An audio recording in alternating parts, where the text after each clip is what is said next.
નમસ્કાર મિત્રો કડી નગરપાલિકા દ્વારા એક નવી ભરતી આવેલી છે, જેના વિશેની સંપૂર્ણ માહિતી આ વિડીયોમાં આપણે મેળવીશું। મિત્રો, ભરતીમાં જોઈએ તો કડી નગરપાલિકા દ્વારા આ ભરતી જાહેર કરવામાં આવેલી છે, જેમાં એપ્રેન્ટિસ માટેની આ ભરતી છે।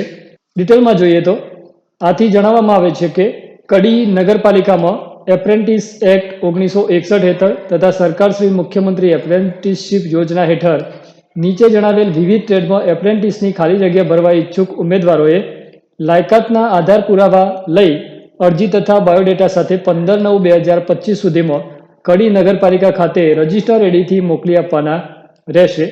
તારીખ 4/9/2025ની આ અપડેટ છે। ખાસ મિત્રો, અહીંયા જોઈ લેવું કે તારીખ જે 15/9/2025, તો આ તારીખ સુધીમાં તમારે એપ્રેન્ટિસશીપની જે ઓફિશિયલ વેબસાઇટ છે એના ઉપર રજિસ્ટ્રેશન કરી લેવાનું છે અને આ તારીખે તમારે તમામ આધાર પુરાવાઓ સાથે હાજર રહેવાનું છે। હવે જોઈએ કે કઈ પોસ્ટ માટે કયા ટ્રેડની અંદર આ ભરતી છે। તો સૌથી પહેલાં છે કોમ્પ્યુટર ઓપરેટર કમ ક્લાર્ક માટે, તો જેના માટેની લાયકાત છે સ્નાતક કોમ્પ્યુટરના જાણકાર હોવા જોઈએ અને એના માટે 7 જગ્યાઓ આપવામાં આવેલી છે।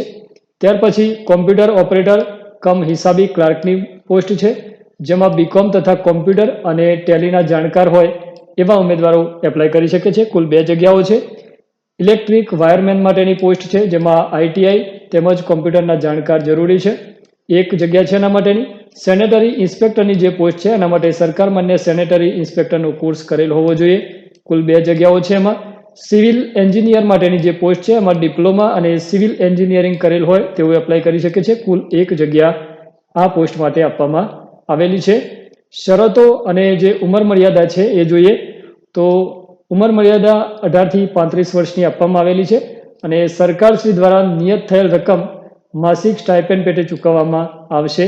એપ્રેન્ટિસનો જે સમયગાળો છે 11 માસનો ગણવામાં આવશે અને તે પૂરો થયા પછી આપોઆપ છૂટા થયેલ ગણવામાં આવશે, એટલે ત્યાર પછી રિન્યૂ કરવામાં આવશે।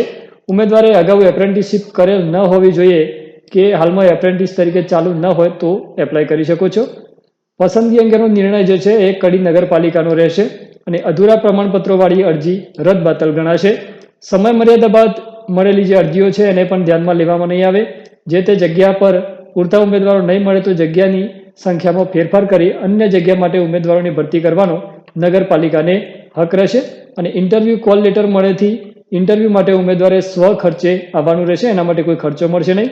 અસલ પ્રમાણપત્રો સાથે લાવવાના રહેશે અને અરજી સાથે ઝેરોક્સ પ્રમાણપત્રો પણ રજૂ કરવાના રહેશે। આ જે અપડેટ છે એ કડી નગરપાલિકા પ્રમુખ દ્વારા જાહેર કરવામાં આવેલી છે। તો મિત્રો, આ હતી ભરતી વિશેની સંપૂર્ણ માહિતી। વિડીયો પસંદ આવે તો લાઇક કરજો અને મિત્રો સાથે શેર કરજો। Thank you.